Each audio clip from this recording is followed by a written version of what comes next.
जरी साहब, क्या आपको लगता है कि भाई चूंकि यही नहीं हो पा रहा है, इसी के लिए धमकी दी जा रही है कि हम फिर से शाहीन बाग बना देंगे, फिर से सड़कों पे उतर आएंगे हम?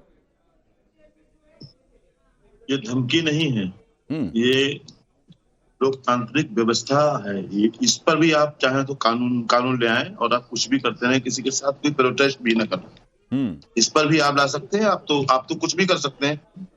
हम कुछ नहीं कर सकते साहब, सिर्फ सब हाँ आपसे जो करेगा आप नहीं है, अदालत, इस देश की अदालत और संविधान है, आप सरकार ना बने, संसद है करने के नेता ना बने। हाँ, मैं यहाँ आपसे मुराद आप नहीं है साहब। मैं ये खुल करके कह रहा हूँ, सिर्फ मुसलमानों के हक हुकूक को छीनने के सिवा कुछ नहीं। ये मुसलमानों की जमीनों पर बुरी नजर है। मुसलमानों के आबाओ अजदाद ने जो वक्फ किया है, दान किया है, ये सही बात है।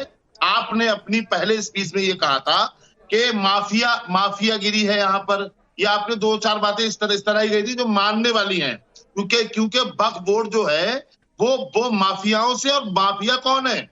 माफिया सरकारों के एजेंट हैं, सरकारों के दलाल हैं, जो सरकारों की दलालियां करते हैं। उन्होंने वक्फ बोर्ड पर कब्जा कर रखा था। वो फायदा जो मुसलमानों को, गरीबों को और यतीमों को, बेसहारा लोगों को मिलना चाहिए था, तालीमी सोसाइटी में खर्च होना चाहिए था, वो खर्च नहीं हुआ।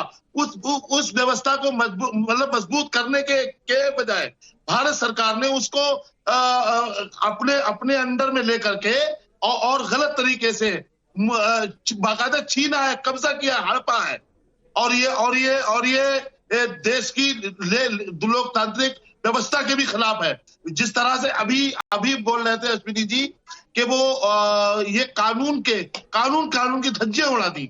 मैं पूछना चाहता हूं कि भारतीय जनता पार्टी जब से वजूद में आई है तब से ही संविधान है देश में, या मतलब पहले से संविधान था? कांग्रेस नहीं, पहले से भी संविधान था अजहरी साहब, लेकिन उस संविधान में वक्फ बोर्ड में पारदर्शिता के नाम पर इतने असंवैधानिक बदलाव किए गए, कि जिस जमीन के बारे में वक्फ बोर्ड सोच भी दे वो जमीन हो जाए, वो जमीन उसकी हो जाए। वक्फ बोर्ड के चेयरमैन को रात में सपने में आए कि वो फला वाली जमीन उसकी है, तो सुबह वो जमीन उसकी हो जाए। इस तरह का कानून इस देश में बना दिया गया, इस देश में कानून बना दिया गया। दानिश इकबाल हमारे साथ हैं, बीजेपी के प्रवक्ता हैं। दानिश इकबाल, ये क्या है? ठीक है, मैं कह रहा हूं कि अजहरी साहब कह रहे हैं कि ये मुसलमानों के साथ अन्याय है, ये कह रहे हैं कि भाई, और दूसरी तरफ ये कह रहे हैं कि इसका कोई फायदा भी नहीं हो रहा है मुसलमानों को, गरीब मुसलमानों को। और आप खुद ही कह रहे हैं, और ये बात सच्चर कमेटी भी कह कर गई। ये भी सच्चर कमेटी ने भी यही कहा कि भाई ये सो कॉल्ड 9 लाख 10 लाख एकड़ जमीन जिसके पास सो कॉल्ड 1.5-2 लाख करोड़ की संपत्ति है, वो सिर्फ वो दिखाता है अपनी आमदनी साल का 200 करोड़, और उस 200 करोड़ का क्या होता है इसका भी कोई हिसाब किताब पक्के तौर पे नहीं होता है। आज अगर ये सरकार एक कानून लेकर आ रही है जिसमें कि ये पारदर्शिता रखी जाए, हिसाब किताब रखा जाए, आमदनी खर्च का ब्यौरा रखा जाए, तो आप लोगों को तकलीफ हो रही है। इसका मतलब क्या है दानिश इकबाल? देखिए, वक्फ बोर्ड के अंदर जो ये बिल लाया गया है, ये केंद्र सरकार और अल्पसंख्यक मंत्री का हम स्वागत करते हैं। खासकर उन यतीम, बेवाओं, मिस्कीन और मुस्तहिक लोगों की तरफ से स्वागत करते हैं जो इसके अधिकारों से वंचित थे, जो इसके लाभ से वंचित थे, जिनको इसका लाभ नहीं मिल रहा था। देखिए, ये सच्चर कमेटी की रिपोर्ट और ज्वाइंट पार्लियामेंट्री कमेटी जो थी, उसके जो एम रहमान साहब थे, उनके सुझाव पे ये अमेंडमेंट बिल लाया गया है। और उसमें स्पष्ट कहा गया था कि आज के डेट में 163 करोड़ का जो है लाभ दिखाया जा रहा है, आमदनी दिखाया जा रहा है। अगर वो बढ़कर 12,000 करोड़ रुपए की आमदनी हो जाती है वक्फ बोर्ड की, तो इन मौलानाओं को, इन विपक्ष के नेताओं को तकलीफ क्यों है, एतराज क्यों है, मैं पूछना चाहता हूं। और जो मिस्कीन है, जो मुस्तहिक है, उनको अगर उसका हक दिलाने के लिए नरेंद्र मोदी की सरकार जो है अमेंडमेंट करती है। दानिश इकबाल, आपके ऑडियो में कुछ इशू है। मैं एक सुबुही खान के पास जाऊंगा, आपके ऑडियो में कुछ इशू है, जरा एक बार चेक किया जाए इनका ऑडियो।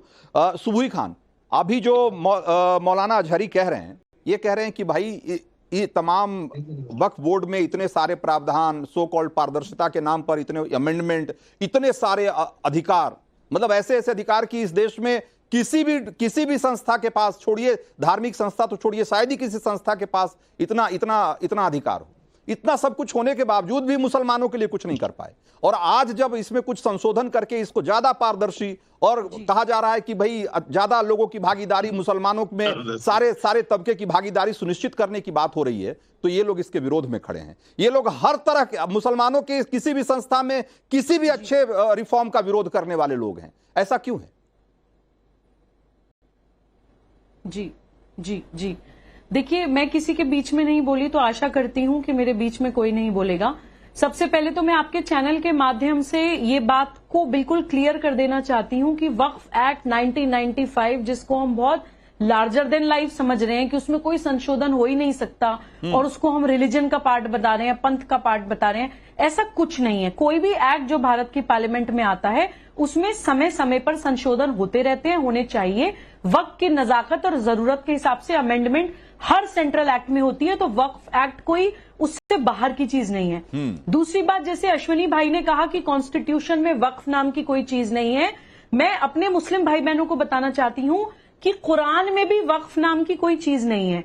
थोड़ा सा बैकग्राउंड हमें जानना पड़ेगा कि जो पहला वक्फ इस्लामिक हिस्ट्री में, इस्लामिक थियोलॉजी में बताया जाता है, वो बताया जाता है कि एक ज्यूइश आदमी था मुखैरिक नाम का, उसने प्रॉफिट मोहम्मद के नाम पर अपने 600 खजूर के पेड़ों का एक बागान एक वसीयत में लिख दिया था कि ये बागान प्रॉफिट मोहम्मद को दे दिया जाए।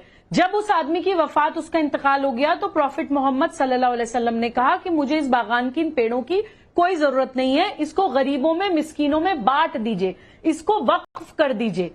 ऐसा ही एक उदाहरण हमें और मिलता है, जब एक और व्यक्ति उमर इब्न अल खत्ताब नाम का उनके पास गया, खैबर में उसको कोई जमीन मिली, उसने कहा मैं इसका क्या करूं, तो उन्होंने कहा कि इसको गरीबों के लिए छोड़ दीजिए, लेकिन कुछ पॉइंट्स रखिएगा। ये पॉइंट्स बहुत इंपॉर्टेंट है हमारे पॉइंट को प्रूव करने के लिए। जो प्रॉफिट मोहम्मद ने कहे थे, उन्होंने कहा था ये इनएलिएनेबल होनी चाहिए, यानी कि जिस मकसद के लिए वक्फ की जा रही है उसके अलावा किसी और चीज में इस्तेमाल ना हो, ये ना बेची जा सके, ना खरीदी जा सके, ना ही किसी को गिफ्ट दी जा सके।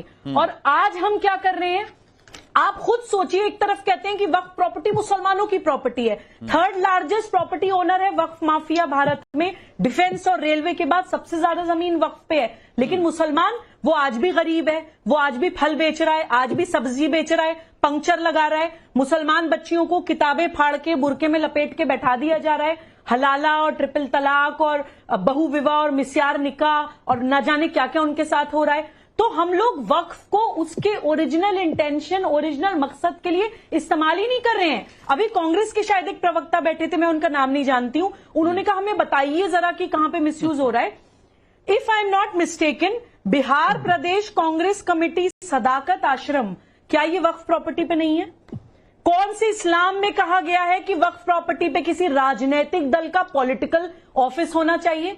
आप लोग इस्लाम को, रिलीजन को इस्तेमाल करके जब अपनी राजनीति करते हैं और भोले भाले मुसलमानों को वर्गलाते हैं, भटकाते हैं, वो लोग तो आपके कहने में आके सोचेंगे कि ओहो बड़का ही हमारी जमीन बचा रहे हैं। उनको ये नहीं पता कि वो जमीन ना मुसलमान बच्चों के काम आनी है, ना बेवाओं के, ना यतीमों के, ना मिस्कीनों के। ये जमीन केवल और केवल वक्फ लैंड माफियाज के और राजनीतिक दलों के काम आने वाली है। अगर आज ये सच लोगों के सामने आ रहा है तो उसमें गलत क्या है? अगर वक्फ बोर्ड्स के डिजिटाइजेशन की बात हो रही है, अगर रेवेन्यू रिकॉर्ड में प्रॉपर्टी चढ़ने की बात हो रही है, रजिस्ट्रेशन होने की बात हो रही है, आमदनी